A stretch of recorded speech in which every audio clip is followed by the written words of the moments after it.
వాడిని క్షమించాలి, మన ఇంటి పక్కన వాడిని క్షమించాలి, మన ఎదుటివాడిని క్షమించాలి, మన స్నేహితుడిని క్షమించాలి. క్షమించమని అడిగితే దాన్ని ఒక సినిమా చూపించకూడదు. ఇప్పుడు యేసు ప్రభు వారి శిలువలో దొంగని క్షమించాడా క్షమించలేదా? అన్నా దొంగనే క్షమిస్తే మరి మానవుడిని యేసయ్య క్షమిస్తే మనం క్షమించద్దా?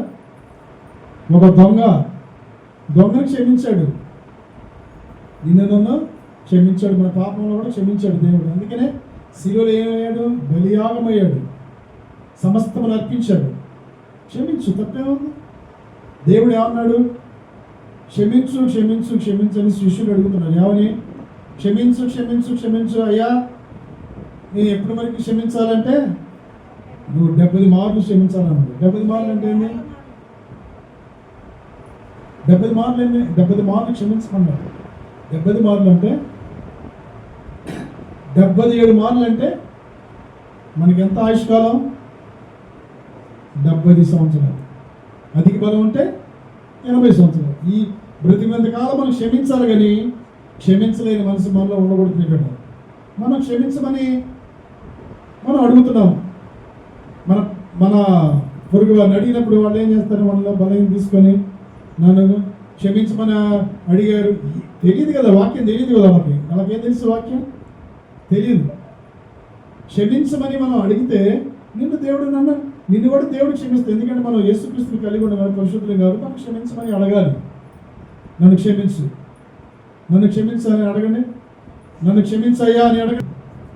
దాన్ని పెద్ద సినిమాగా చూపిస్తున్నారండి. మన పొరుగు వారిని క్షమించమని అడిగానుకో, వాళ్ళు ఏం చేస్తున్నారో తెలుసా? పెద్ద సినిమాలు చూపిస్తున్నారు. వాళ్ళు మనం క్షమాపణ అడిగారు, వాళ్ళు మమ్మల్ని క్షమించమని అడిగారు. చూడండి, అది దాంట్లో ఎంత అర్థం ఉందో తెలియదు. మనం ఒకళ్ళని క్షమించుకుంటే ఏమైంది? ప్రేమ పెరిగిద్ది. భగవానుని ఏమన్నాడు దేవుడు? ప్రేమించమన్నాడు.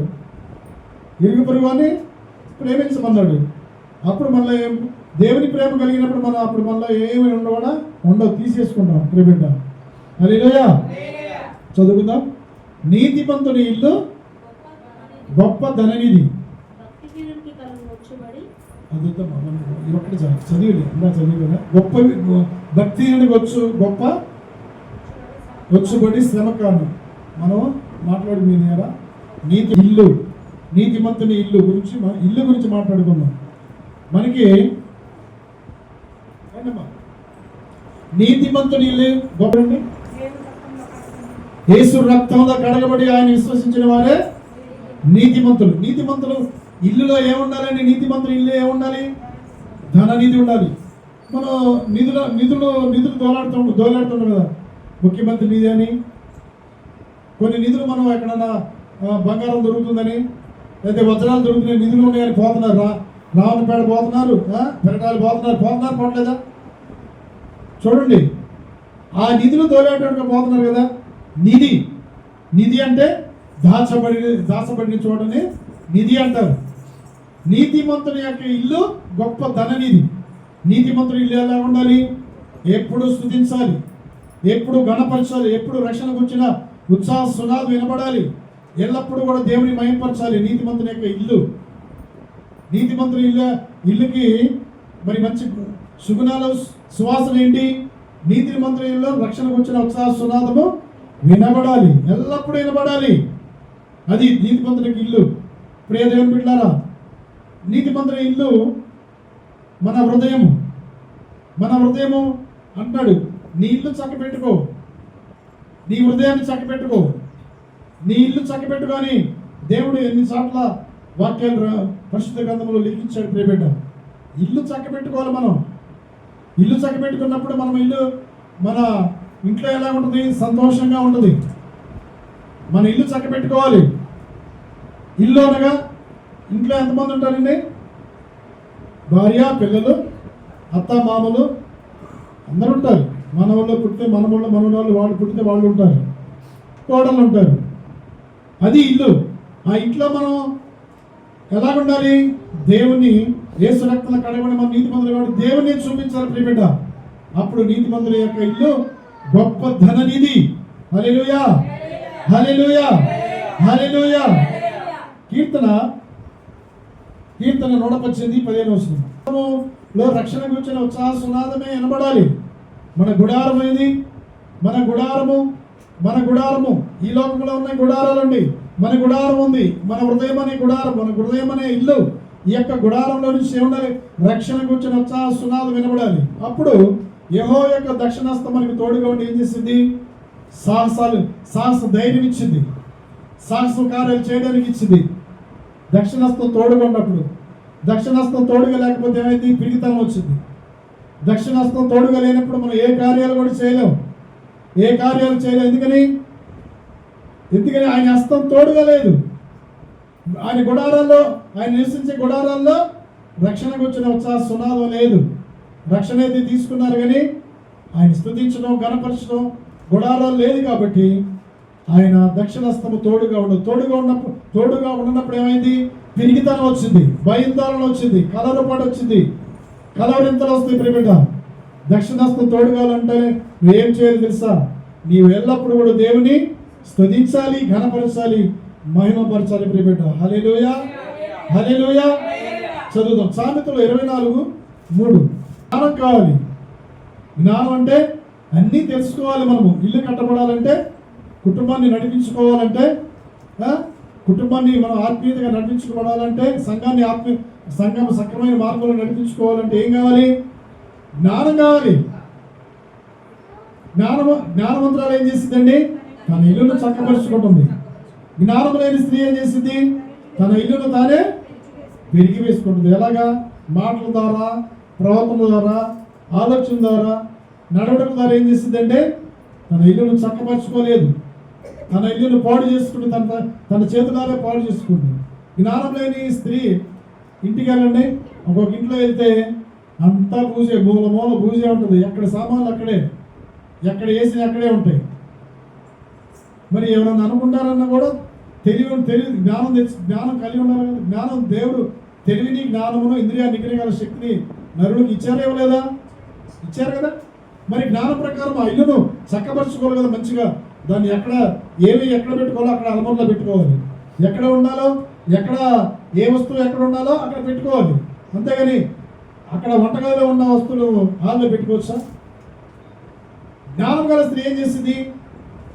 మొత్తం తన ఇంటిని చక్కపరుచుకుంటుంది. ఎక్కడ బూజు లేకుండా, ఎక్కడ కూడా పొరపాటు లేకుండా చక్కగా అమర్చుకుంటుంది. జ్ఞానం గల స్త్రీ తన ఇంటి కూడా అందరిని అర్థం సరి చేసింది. అంతేగాని జ్ఞానం గల స్త్రీ ఏం చేసింది? తన ఇంటి వారంలో ఆహారాన్ని సిద్ధపరచుకుంటుంది. వేకుజామున లేసి. అది జ్ఞానం కలిగినప్పుడు అన్నీ కూడా సక్రంగా సమకూర్చబడతాయి. బిడ్డ, జ్ఞానవంతులు తన ఇల్లు చక్క పెట్టుకుని వాక్యం సెలవుసుకుంటే బిడ్డ. హల్లెలూయా, హల్లెలూయా. దేవుని నామమునకు మహిమ కలుగును గాక. హల్లెలూయా, హల్లెలూయా. మరి ఇల్లు అనగా ఒక ఇల్లు మనం కట్టుకోవాలండి. ఒక ఇల్లు మీరు ఇల్లు కట్టుకున్నారు కదా. మీరు ఇల్లు కట్టుకున్నప్పుడు పునాదులు కానించి, ఫౌండేషన్ కానించి, స్లాబ్ కానించి, గోడలు కానించి ఎంత కష్టం ఉంది. అన్నీ సమకూర్చుకోవాలా? చెప్పండి. నాకలు చూడండి, అన్నీ చూడాలి. నాకలు చూడు, అన్నీ సమకూర్చుకోవద్దా? ఒక ఇల్లు కట్టుకోవాలంటే కంకర లేకపోయినా మనం కట్టగలుగుతాం. లెక్కలు చూసుకున్నప్పుడు మన ఇల్లు మనం కట్టుకోవాలి కదా. దేవుని ఇల్లు ఏందో తెలుసా? నీ గుడారము, నీ హృదయమే దేవుని ఇల్లు. నీ హృదయాన్ని ఎలా నువ్వు సరి చేసుకోవాలి కదా. నా హృదయాన్ని నేను సరి చేసుకో, మనందరి హృదయాన్ని సరి చేసుకోవాలి.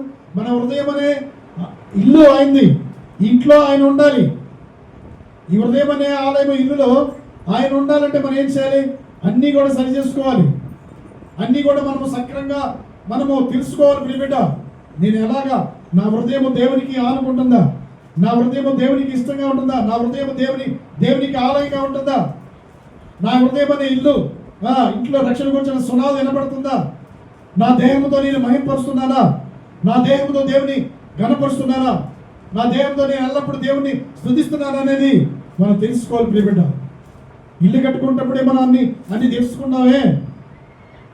మన హృదయం అనే ఆలయము మనం దేవుని మీద ఎలాగా ఆనుకుంటున్నాం, ఎలా కట్టుకున్నది మనం తెలుసుకోవాలి ప్రియబిడ్డ.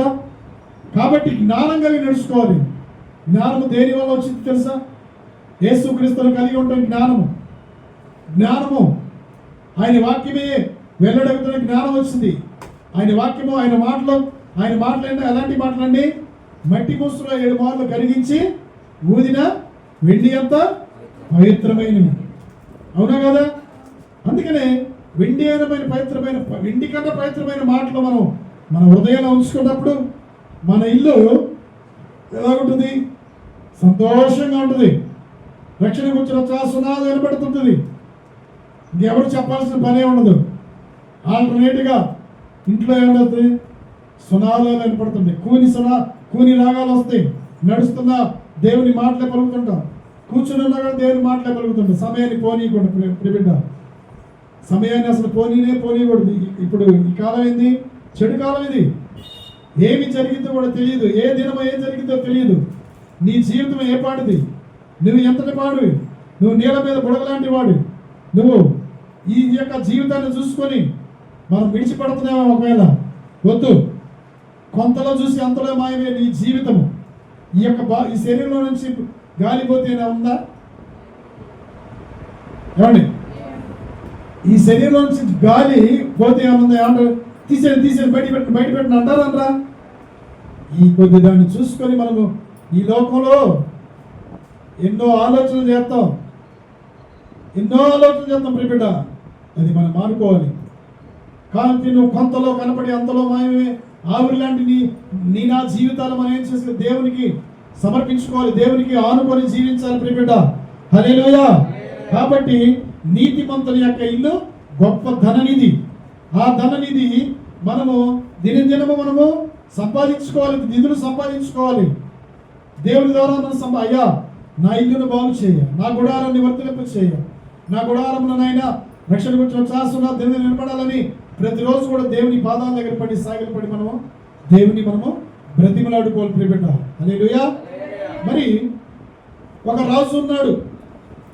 రాజు ఏం చేసి రాజు దగ్గరికి ఏమని చెప్పాడు? దేవుడు పంపించాడు. ఏమని? అయ్యా నీళ్లు చక్క పెట్టుకోవయ్యా, నువ్వు మరణం అవుతున్నావయ్యా నువ్వు అని చెప్పినప్పుడు భయం ఉండాలి కదా? భయం ఉండదా? భయం లేని భక్తి చేయొచ్చా? నీవు చక్క పెట్టుకో అయ్యా, నీ ఇల్లు చక్క పెట్టుకోరా నాయన, అమ్మ నీ ఇల్లు చక్క పెట్టుకొని చెప్తున్నా. ఇల్లు చక్క పెట్టుకోకపోతే చేసేది ఏం లేదు. నీ ఇల్లు చక్క పెట్టుకో. నీ ఇల్లు అండి హృదయం చక్క పెట్టుకో, మనసు చక్క పెట్టుకో, ప్రవర్తన చక్క పెట్టుకో ప్రేట. అప్పుడు దేవుడు నిన్ను బట్టి సంతోషిస్తా. చదువుకుందాం. 2వ రాజులు 20వ అధ్యాయము.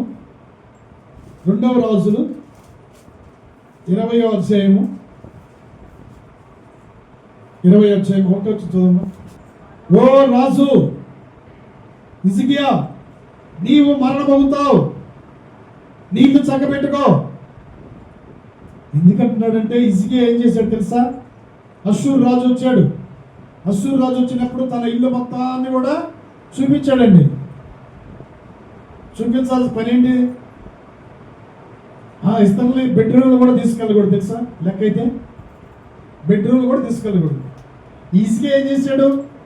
తనకు కలిగినంత నగలను, వెండిని, బంగారాన్ని, ఆస్తిని సంపాదించుకున్నంత ఆ ధనాగారాన్ని చూపించాడండి. చూడండి, చూపించవచ్చు అసలు. ఒకళ్ళు ఏం చేస్తారు తెలుసా? ఈ లోకంలో తానే డంపంగా చూపించుకున్నారు.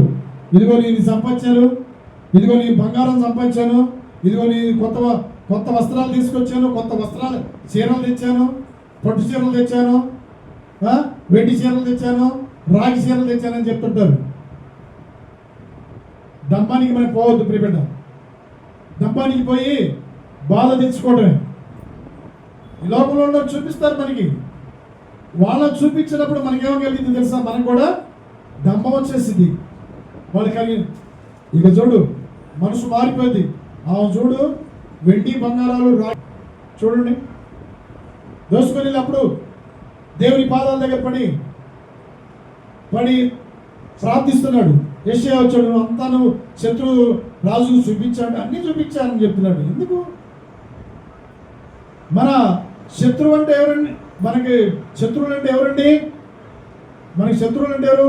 ఇంటి పక్కన వాళ్ళు కాదు, ఎదుటోళ్ళు కాదు, శత్రువులు. సైతానికి దానికి తెలుసు. దానికి తెలుసు మన హృదయం ఎలా ఉంటుంది, మన మనసు ఎలా ఉంటుంది, మన ప్రవర్తన దానికి తెలుసు. ఎవరిని చెడగొట్టాలా, ఎవరిని కృంగదీయాలా, ఎవరిని బాధలు నడిపించాలా దానికి తెలుసు. ఏం చేసింది? ఆశలు చూపించింది. పరాయి స్త్రీ వైపు ఆశలు చూపించింది, మద్యం వైపు ఆశలు చూపించింది, బంగారం వైపు ఆశలు చూపించింది. చూపించదండి. ధనం వైపు ఆశ చూపించింది, పొరుగువాని పురుషుల వైపు ఆశ చూపించింది. ఇది సైతాన్ యొక్క మంచి లక్షణాలు. ప్రియ దేవుని బిడ్డలారా, హిజ్కియా అలాగే ప్రవర్తించాడు. దేవుడు గొప్ప దేవుడు అని తెలుసుకుని కూడా ఆజ్ఞ తప్పిపోయాడు. తప్పిపోయిన తర్వాత మరణకరమైన వ్యాధి వచ్చింది. యెషయా ప్రవక్త, పెద్ద ప్రవక్త, దేవుని సేవకుడు వచ్చాడు. నువ్వు చెప్పు, హిజ్కియాకి తెలియపరచు నువ్వు. అతను మరణమవుతున్నాడు. మరణమగి ఇల్లు పెట్టుకుంటాడు. లేకపోతే మనకి మరణానికి వానికి చోటేక. ప్రవక్త చదివాడు, చదువు.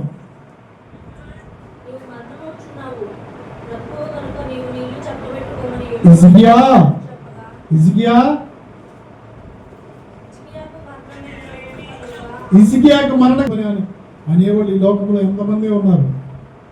మరణము తప్పించిన యెహోవా వశంలో ఉన్నది. చేతులార మరణం తెచ్చుకునేవాళ్ళు, తన యొక్క దుష్ట ప్రవర్తన ద్వారా మరణం తెచ్చుకునేవాళ్ళు చాలా మంది ఈ లోకాన్ని విడిచిపోయారు. ప్రియబిడ్డ, హిజ్కియాకి మరణకరమైన రోగం వచ్చింది. రోగం వచ్చినప్పుడు సేవకుడు పంపించి, సేవకుడు ద్వారా తెలియపరిచాయా, ఇంటే ఉన్నాడు, లేకపోతే ఈ లోకాన్ని విడిచిపోతాడు.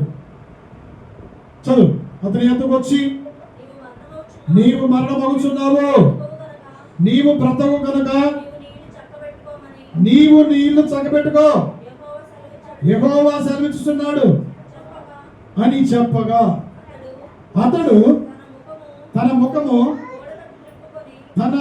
ముఖము గోడ తట్టు త్రిప్పుకొని, యెహోవా యథార్థుడైనై సత్యముతో నీ సన్నిధిని నేనెట్లు నడుచుకుంటునో, నీ దృష్టికి అనుకూలముగా సమస్తమును నేనెట్లు జరిగించుతునో కృపతో జ్ఞాపకము చేసుకోమని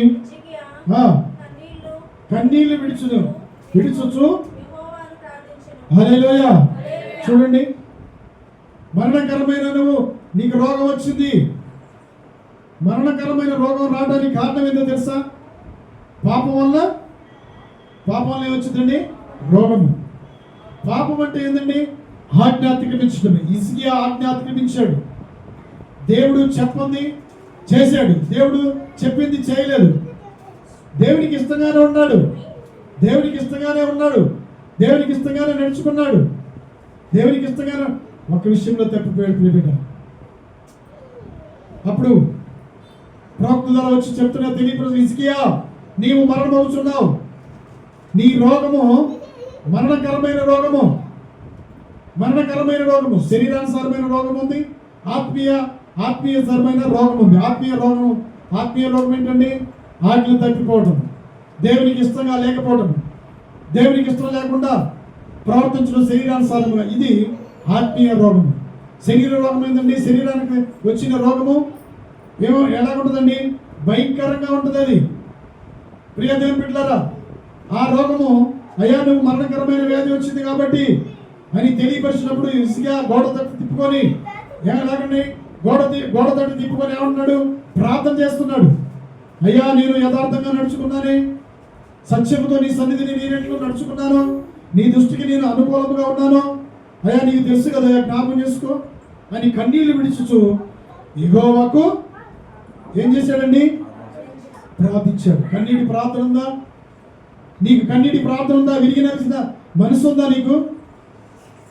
కన్నీటి ప్రార్థన దేవునికి ఇష్టమైన, విరిగినగిన బలియాగముగా దేవునికి ఇష్టమైన బలియాగం అది. కన్నీటి ప్రార్థన ఉందా? నశించిపోయే వారి కొరకు కన్నీరు కార్చి ప్రార్థన చేస్తున్నావా? కన్నీరు ఎందుకు వస్తాయో తెలుసా? కన్నీరు ఏదైనా బాధ కలిగినప్పుడు కానీ, ఏదైనా రోగం వచ్చింది కానీ, ఏదైనా భయంకరమైన వార్త వెళ్ళినప్పుడు కానీ కన్నీరు వచ్చింది. మరి హిజ్కియాకి మరణకరమైన వ్యాధి వచ్చినప్పుడు కన్నీరు కార్చాడు, గోడ తట్టు తిరిగి ప్రార్థన చేశాడు.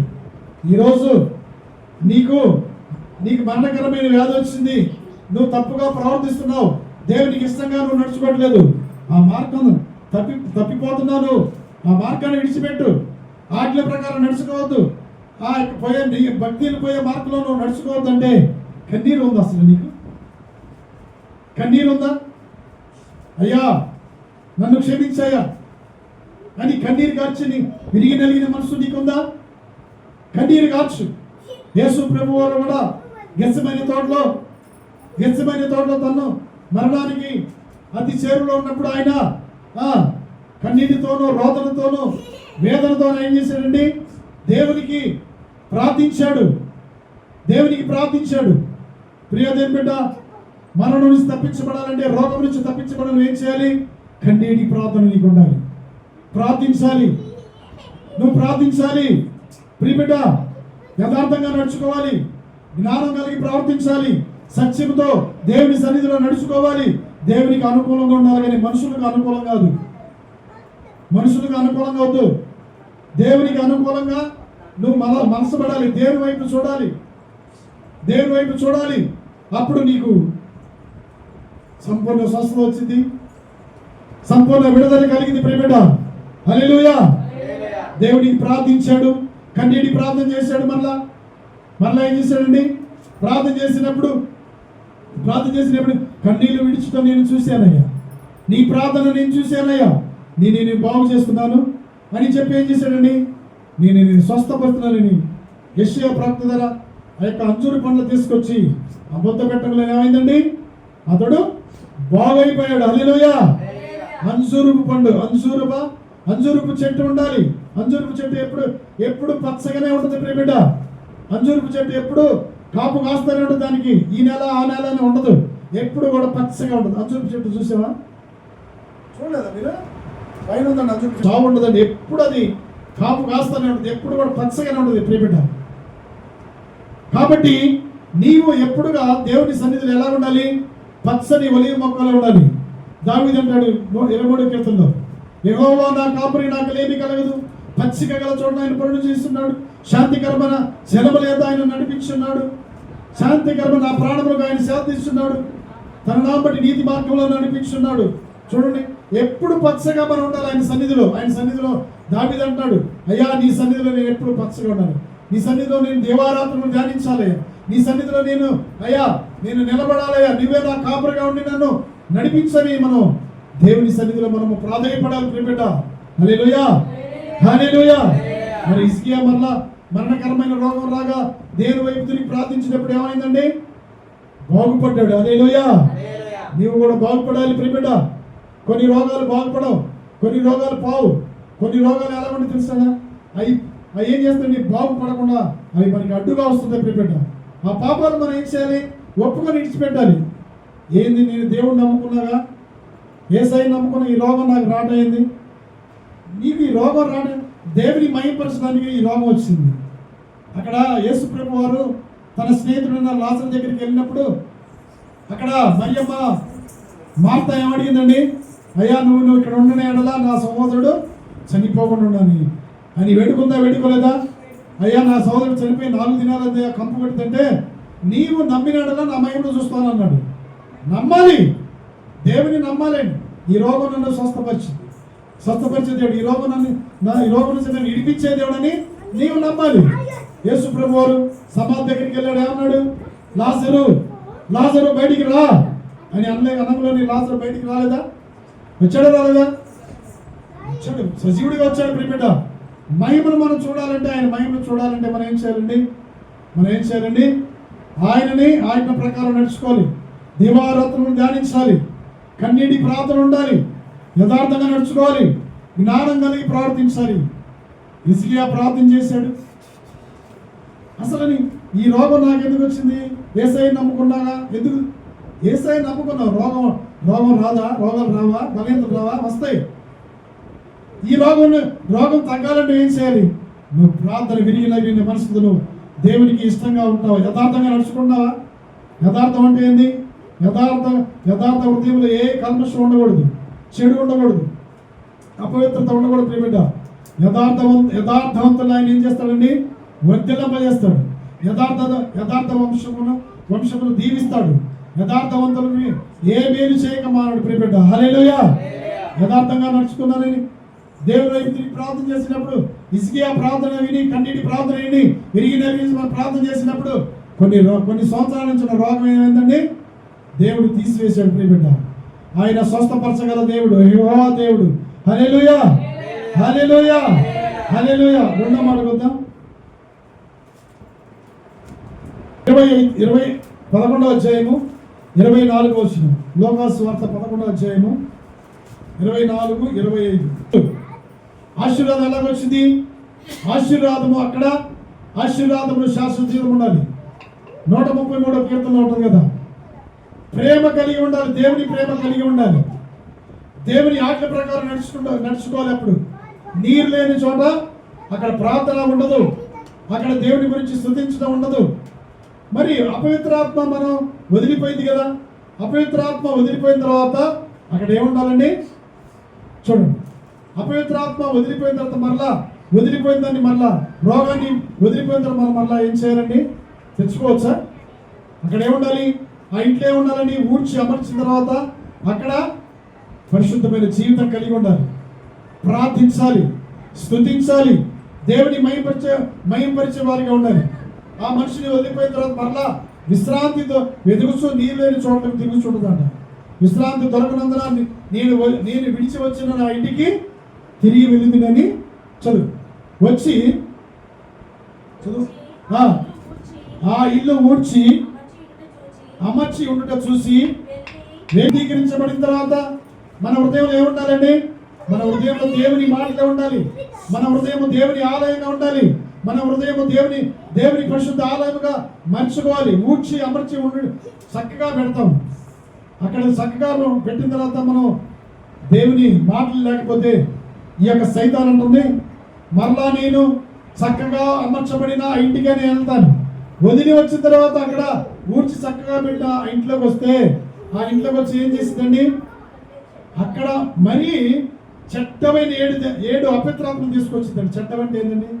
చెడ్డవి 7 సామెతలో ఉంటుంది. చెడ్డవి దేవుడికి అసహ్యమైన 7 అసహ్యమైన అంట మన హృదయంలో అంట. చదువుకుందాం. సామెతలు 7 అపవిత్రమైన మన హృదయంలో అవి చోటు చేసుకుని వచ్చేస్తే మన హృదయంలోకి అవి రాతలకి మనం చక్కగా మన హృదయాన్ని దినదినము ఆయన రక్తంలో కడగబడాలి, మంచి మనసుతో ఆయన్ని సేవించాలి. చదువుదాం. 6వ అధ్యాయము 16వ వచనం. ఉంటాయి ఆ 7 మరలా శుద్ధీకరించబడి యేసు రక్తంలో కడగబడి మరలా ఈ అపవిత్రమని మన హృదయంలో ఉంచుకుంటే దేవునికి అసహ్యమని, దేవునికి అసహ్యం అక్కడ ఊడ్చి అమర్చి ఉండటం చూసి ఆ 7 అసహ్యం పెట్టుకుంటే అక్కడ ఏమైనా ఉంటుందండి? స్తుతించడం ఉంటుందా? ప్రార్థించడం ఉంటుందా? ప్రార్థన ఉండదు, స్తుతించడం ఉండదు. ఏముంటుందండి? ప్రతి అల్లరి నీచ కార్యాలు జరుగుతాయి. ప్రియబిడ్డ, అందుకని మనం హృదయాన్ని ఎప్పటికప్పుడు కూడా, అయ్యా నా హృదయాన్ని కడుగు, నా మనసు మార్చు, నా హృదయాన్ని మార్చయ్యా, నన్ను నిలువెల కడిగిన ప్రతిరోజు కూడా మన దేవుణ్ణి అడగాలి. ఇల్లును పవిత్రమైన రక్తంతో కడగబడాలి. ప్రియబిడ్డ, చదువు. నీతి మార్గంలో నడుచుకోలేము. ఏం చేసింది? ఏదైనా కృంగదీస్తాయి, తప్పుడు మార్గంలో నడిపిస్తాయి, తప్పుడు ఆలోచనలు నడిపిస్తాయి, తప్పుడు ఉద్దేశాలను నడిపిస్తాయి. ప్రియబిడ్డ, అవి వచ్చి ఏం చేస్తుందంటే కాపురం పెట్టి మొదటి స్థితి కంటే కడపడి స్థితి ఎలా ఉంటుందండి? అది ఘోరంగా ఉంటుంది. మొదటి స్థితి కంటే కడపడి స్థితి ఘోరంగా ఉంటుంది. కాబట్టి ఏ స్థితికైనా దేవుడు చాలిన దేవుడు. కాబట్టి ఏం చేయాలి? మన ఇల్లుని చక్కబెట్టుకోవాలి, మన హృదయాన్ని చక్కబెట్టుకోవాలి, మన ప్రవర్తన చక్కబెట్టుకోవాలి. అపవిత్రతకు మనం చోటు ఇవ్వకూడదు. ఆయన ఆటల ప్రకారం నడుచుకున్నప్పుడు నీవు నేనే ఆయన ఇల్లు. హల్లెలూయా, హల్లెలూయా. 3వ చదువుదాం. ఏప్రిల్ రాసిన పత్రిక 3వ అధ్యాయము 23. హల్లెలూయా. దేవుని ఇల్లంతట్లో ఎలా ఉండాలి? నమ్మకంగా ఉండాలి. దేవుని ఇల్లు మన ఇల్లు, మన హృదయమే ఆయన ఇల్లు. మన ఇల్లు అంతట్లో ఎలా ఉండాలండి? చూడండి, మన ఇల్లు అంతట్లో నమ్మకంగా ఉండాలి. మోషేని ఐగుప్తు నుంచి ఇజ్రాయెల్ ప్రజల్ని 40 సంవత్సరాలు కూడా దేవుడు నడిపించక రమ్మన్నప్పుడు నమ్మకంగా నడిపించుకొచ్చాడు. ప్రియబిడ్డ, దేవునికి నమ్మకంగా ఉన్నాడు మోషే. విశ్వాస యాత్రలో నమ్మకంగా ఉన్నాడు, ఆత్మీయతగా నమ్మకంగా ఉన్నాడు. మోషే నా ఇల్లంతట్లో నమ్మకమైన వాడు. ఈయన కూడా తను నియమించిన వానికి నమ్మకంగా ఉన్నాడు. ఈయనంటే యేసు ప్రభు వారు తండ్రికి నమ్మకంగా ఉన్నాడు. తనకు అప్పచెప్పిందంతా కూడా ఆయన పని చేశాడు. తనకు అప్పగించిన పని అంతా కూడా నెరవేర్చాడు. ప్రియబిడ్డ, సిలువలో నలిగి వేలాడాడు, తండ్రికి ఇష్టంగా జీవించాడు. ప్రియబిడ్డ, ఇప్పుడు ఇంటికి నమ్మకంగా ఉండొద్దా? యేసు నామములో, యేసు రక్తంలో కడగబడిన మనందరము ఆయన ఇల్లు కాబట్టి ఆయన ఇంటికి ఎవరు రావాలండి? యేసయ్య రావాలి ఆయన ఇంటికి. చెడ్డమైన 7 ఎండబెట్టుకొని మళ్ళా మనం తీసుకొచ్చుకోవాలా? చెప్పండి. వద్దు. వంటి ఆ 7 అసహ్యమైన విడిచిపెట్టి మన ఇంటిలో ఎవరు ఉండాలో తెలుసా? దేవుడు ఉండాలి. నమ్మకంగా ఉండాలి అన్నింటిలో. భార్య అయితే భర్త పట్ల నమ్మకంగా ఉండాలి. సేవకుడు అయితే సేవ అయితే నమ్మకం కలిగి ఉండాలి. పిల్లలైతే తల్లిదండ్రుల పట్ల నమ్మకంగా ఉండాలి. నమ్మకాన్ని ఒమ్ము చేసుకోకూడదు, నమ్మకాన్ని కాపాడుకోవాలి. నమ్మించి గొంతులు కోసేవాళ్ళు ఈ లోకంలో లేరా?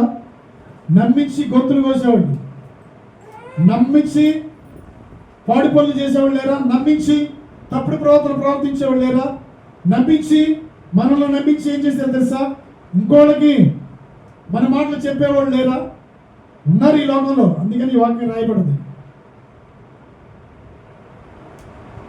నమ్మకంగా ఉండాలి. నమ్మకమైన వారికి ఏముంటాయండి? మెండైన దీవులు ఉంటాయని సామెతల 28:20 ఉంటుంది. కాబట్టి నమ్మకమైన వారికే మెండైన దీవులు ఉంటాయి. నువ్వు ఇచ్చిన రక్షణ నమ్మకంగా కాపాడుకో, నీవు ఇచ్చిన ఆత్మీయ స్థితిని నమ్మకంగా కాపాడుకో, నీ ఇంటిని నమ్మకంగా నడిపించుకో, నీ యొక్క భర్త పట్ల నమ్మకంగా ఉండు, నీ పిల్లల పట్ల నమ్మకంగా ఉండు, నువ్వు చేస్తున్న పని పట్ల నమ్మకంగా ఉండు. అప్పుడు నీ ఇల్లు ఏమైతే తెలుసండి? నీ ఇల్లు ఆశ్రయించబడింది. నీ ఇల్లు ఆశ్రయించబడటానికి కారణం ఏం తెలుసా? కారణం నువ్వు నమ్మకంగా లేకపోవడానికి కారణం. మీరు అందరూ ఆశ్రయించబడుతున్నారు, అందరికీ మేలు జరుగుతుంది, నాకెందుకు మేలు జరిగింది? నువ్వు నమ్మకంగా ఉండు.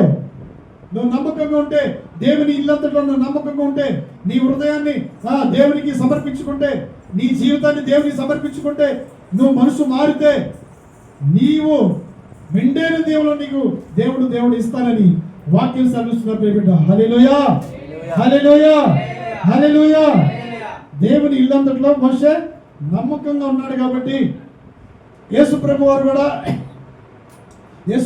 కూడా దేవునికి నమ్మకంగా ఉన్నాడు కాబట్టి తూచా తప్పక ఆయన పైనంతా జరిగించేటప్పుడు తండ్రి కుడి పార్శ్వంలో కూర్చొని ఆయన ఘనపరచబడుతున్నాడు, మహిమపరచబడుతున్నాడు. కోట్ల కొలది పరిశుద్ధమైన దేవదూతలతో ఆయన స్తుతించబడుతున్నాడు. ఆయన యుగయుగాలకి దేవుడు, తరతరాలకి దేవుడు.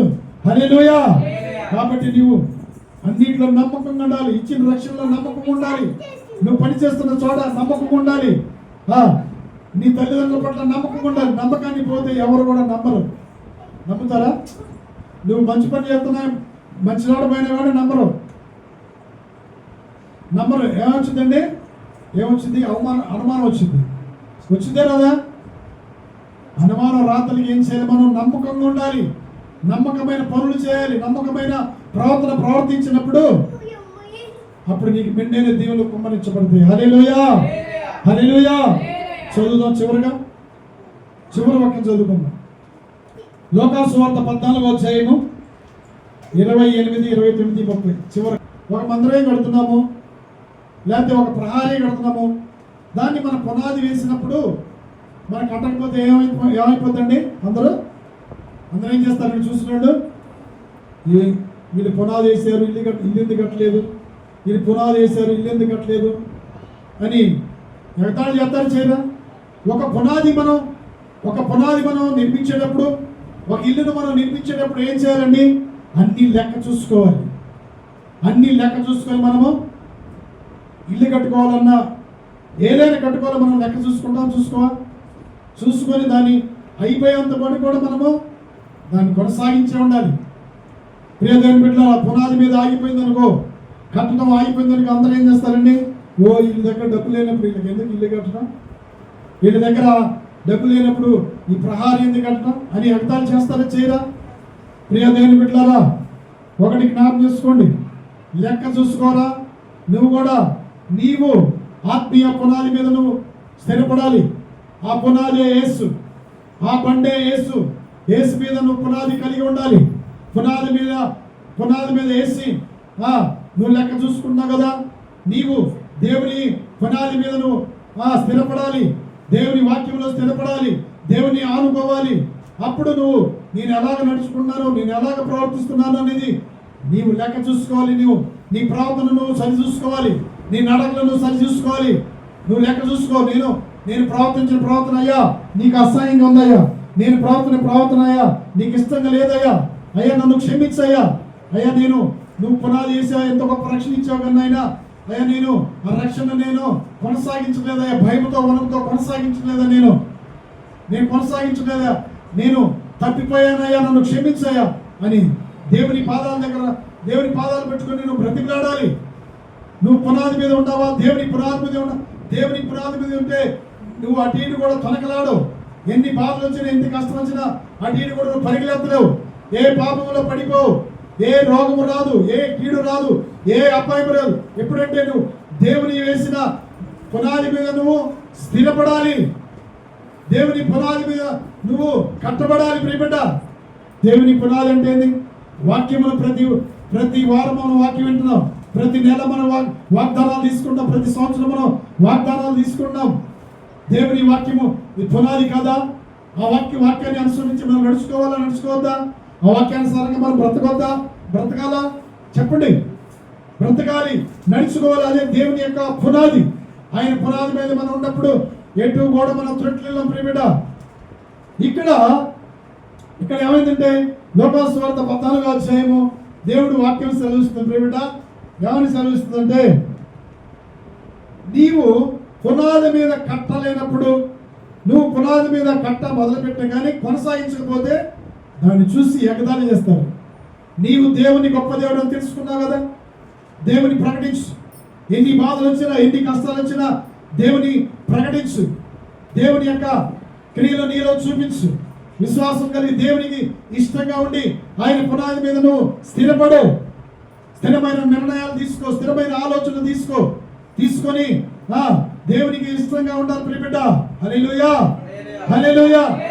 దేవునికి ఇష్టంగా ఉండకుండా లోకానుసారంగా, శరీరానుసారంగా మనం ప్రవర్తించామనుకో, ఎగతాళి చేస్తారు, చేస్తారు. వీళ్ళంట దేవుని మందిరానికి వెళ్తున్నారంట, వీరు గొప్ప దేవుడు కలిగి ఉన్నారంట, వీళ్ళకి క్షమించే మనసు లేదంట, వీరు దేవుని ప్రేమ చూపించట్లేదు, దేవుని భయభక్తులు నడుచుకోవట్లేదని ఎగతాళి చేస్తారా, చేయరా? ఎగతాళి చేస్తారు ప్రియబిడ్డ. కాబట్టి మనం ఏం చేయాలి? తప్పిపోయినా కానీ పునాది నుంచి మనము విడిపోకూడదు ప్రియబిడ్డ. యేసయ్య ఆ వాక్యంలో మనం స్థిరపడాలి, వాక్యానుసారంగా మనం నడుచుకోవాలి ప్రియబిడ్డ. హల్లెలూయా, హల్లెలూయా, హల్లెలూయా. మరి మనం పునాది మీద కట్టబడ్డప్పుడు, వాక్యానుసారంగా కట్టబడ్డప్పుడు అక్కడ మనం గాలి వచ్చినా అక్కడ పోయిద్దా? అది తొలగిపోయిద్దా? గాలి వచ్చినా అది అటు ఇటు తొలగదు. ఎన్ని బాధలు వచ్చినా, ఎన్ని కష్టాలు వచ్చినా, ఎన్ని అవమానాలు వచ్చినా యేసయ్య పునాది మీద కట్టబడినప్పుడు అటు ఇటు కూడా తొలగదు. హల్లెలూయా. స్థిరముగా ఉంటుంది ప్రియబిడ్డ. అందుకని వాక్యం సెలవిస్తుంది. మత్తయి సువార్త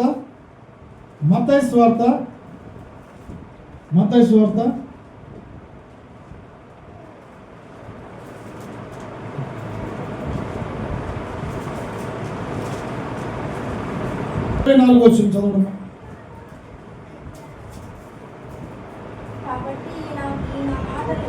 కాబట్టి ఈ నా మాటలు విని వాటి చొప్పున చేయు ప్రతివాడును బండ మీద తన ఇల్లును కట్టుకున్న బుద్ధిమంతుని పోలి ఉండును.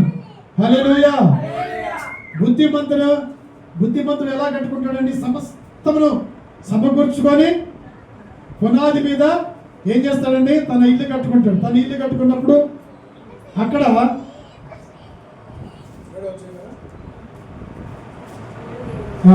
కాబట్టి ప్రతి వాడు ఈ మాటలు వినాలి. నా మాటలు వినివాడు బండ మీద కట్టుకొనినా బుద్ధిమంతుని పోలి ఉంటారని వాక్యం సెలవిస్తున్నారు. బండ మీద ఇల్లు కట్టినప్పుడు అది ఎటైనా అటు ఇటు తొలగిపోద్దా? చదువు.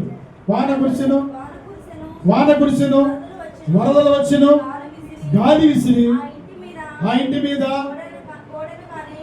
కొట్టిన గాని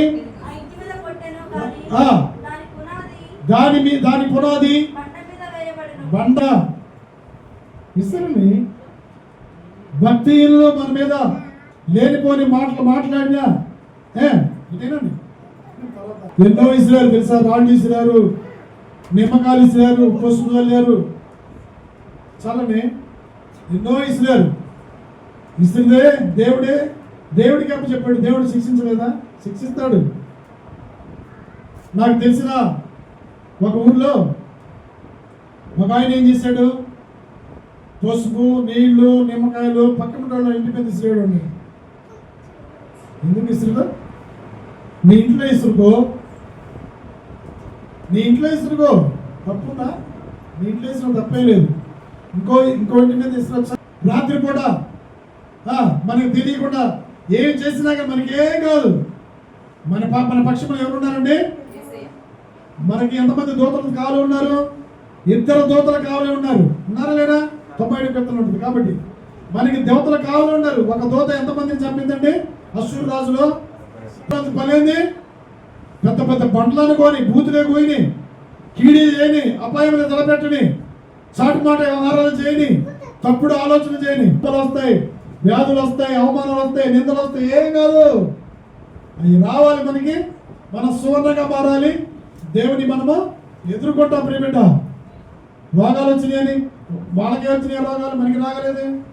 మనకే దేవుని నమ్ముకున్న వాళ్ళకే ఈ లోకంలో ఈ లోకంలో ఉన్నారు. శ్రమలు వస్తాయా? శ్రమలు రావు. ప్రియ దేవుని బిడ్డలారా, క్రైస్తవుడు మరి శ్రమ అనుభవించాలి, నిందలు అనుభవించాలి, అవమానాలు అనుభవించాలి, రోగాలు అనుభవించాలి, లేమిలో బాధపడాలి, కలిగిలో మనం సంతోషించాలి. ఇవన్నీ మనకి తగును.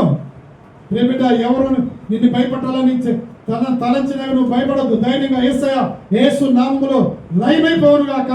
యేసు నామములో దుష్టుడి ఆలోచనలన్నీ లయమైపోవును గాక. యేసు నామములో భక్తిగా ఆలోచనలన్నీ కీడి చేసే ఆలోచన లయమైపోవును గాక అని మనం గద్దించలేం ప్రియబిడ్డ. కాబట్టి ఇసుక మీద కట్టుకున్నాడు ఇల్లు ఎలాగుంటుంది? పడిపోయింది. మనము క్రీస్తు అనే బండ మీద ఉన్నాం కాబట్టి మన పేర్లు ఎక్కడ ఉండాలండి? జీవ గ్రంథంలో ఉండాలి. ఇసుక మీద ఉండాలి మన పేర్లు. ఇసుక మీద పేరు తడితే ఎంతసేపు ఉంటుందన్నా? గాలికే చెరిగిపోద్ది. నీ పేరు ఎక్కడ ఉండాలి? కోరుకో. నీ పేరు ఎక్కడ ఉండాలి? నా పేరు జీవ గ్రంథంలో ఉండాలని అందరూ 2 చేతులు ఎత్తి బిగ్గరగా పేరు నీ పిల్లలు, నీ కుటుంబం అంతా కూడా జీవ గ్రంథంలో లిఖించబడాలి. ఇసుక మీద పేరు లిఖించబడకూడదు. ఇసుక మీద పేరు లిఖించబడ గాలి వచ్చి కొట్టి చదువుకుంది. చివరగా ఇర్మియా 14వ అధ్యాయము చివరగా ఆ వాక్యం చూపించాలి కదా. ఇర్మియా 14వ అధ్యాయము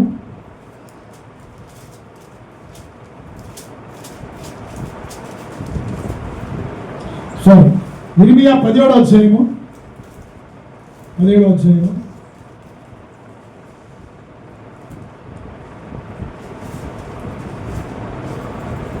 ఇర్మియా 17వ అధ్యాయము 13 చదువుమా. విసర్జించండి, విడిచిపెట్టకూడదు. ఆయన ఆజ్ఞ విడిచిపెట్టకూడదు. ఆయన మీద మనం పునాది, ఆయన మనకి పునాది కాబట్టి ఆ పునాది మీద బండ మీద మనం ఏం కావాలండి? దినదినము కట్టుకోవాలి. ఆయన విసర్జించకూడదు. ఇజ్రాయెల్ దేవుడిని మనం ఆశ్రయించాము.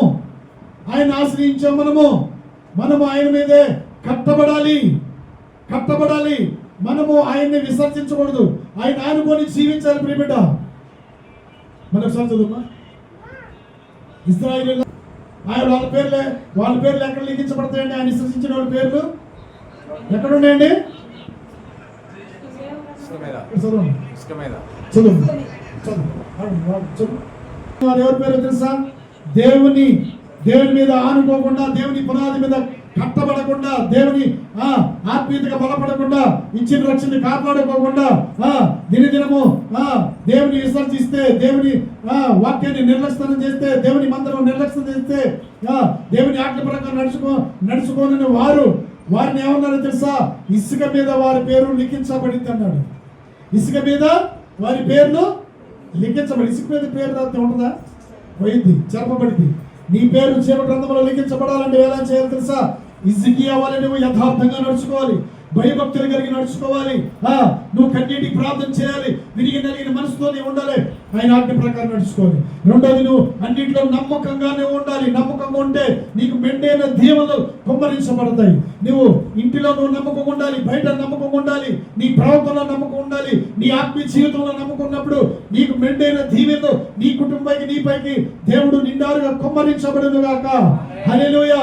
నీవు ఆత్మీయ జీవితాన్ని నేను ఎలాగ కట్టుకుంటానయ్యా, నేను నీ ఆజ్ఞ ప్రకారం నడుచుకోవట్లేదా, నేను నీ మార్గంలో పోతున్నానా పోవట్లేదని నీవు సరి చూసుకోవాలి. నీ ప్రవర్తన సరి చూసుకున్నప్పుడు నీవు ఆశీర్వదించబడతావు. నీవు నీ యొక్క పేరు ఎలా ఉంటుంది తెలుసా? జీవ గ్రంథమందు పేరు లిఖించబడింది. నీవు దేవుని విసర్జించావా? ఇజ్రాయేల్ వారులారా, మీరు దేవునితో పోరాడాలి. ఎన్ని బాధలు వచ్చినా, ఎన్ని కష్టాలు వచ్చినా, గాలి తుఫాను వచ్చినా, అవమానం వచ్చినా, రోగం వచ్చినా, మరణం వచ్చినా, నిన్ను ద్వేషించినా, వారు మంచివారు కాదు, చెడ్డవారు కాదు అని చెప్పుకున్నా, నిందలు వేసినా కానీ నీకు అపాయం తలపెట్టిన నువ్వు ఎవరిని ఆనుకొని ఉండాలండి? నువ్వు దేవుని ఆనుకొని ఉండాలి. దేవుని విసర్జించకూడదు. అయ్యా, నేను ఈ యొక్క సమస్యను నీకు చేతులు కప్పు చెప్తున్నానయ్యా, ఈ యొక్క సమస్యను నీకు చేతులు కప్పు చెప్తానని దేవుడికి అప్పు చెప్పాలి ప్రియబిడ్డ. అప్పుడు నీ యొక్క పేరు ఎక్కడ ఉంటుందో తెలుసా? జీవ గ్రంథం ముందు ఉంటుంది. హల్లెలూయా, హల్లెలూయా, హల్లెలూయా. దేవుని నామమునకు మహిమ కలుగును గాక. ఈ పరిశుద్ధ లేఖనం అంతా కూడా మన హృదయంలో ఫలించును గాక. మనము ఆయన నీళ్ళు ఎవరండి? ఆయన నీళ్ళు ఎవరండి? మనము ఆయన నీళ్ళు నువ్వు నేనే. ఆయన ఇల్లు మనం నీవు నేనే. ఆయన ఇంట్లో ఎవరు ఉండాలండి? దేవుడు ఉండాలి. ఆయన ఇంట్లో మన హృదయంలో ఉండాలని ఆయన ఆజ్ఞలు, ఆయన మాటలే ఉండాలి. అప్పుడు నీ కుటుంబం, నీ పిల్లలు, నీ కలిగినందుకు దేవుడు దీవించి ఆశీర్వదిస్తారు ప్రియబిడ్డ. అన్నింటిలో నమ్మకం ఉందా? ఆయన దీవెన ఆశీర్వాదాలు పొందుతాం. దేవుడి పరిశుద్ధమైన మాటలు మన హృదయంలో ఫలించి అభివృద్ధి పరచబడింది. ఆమేన్.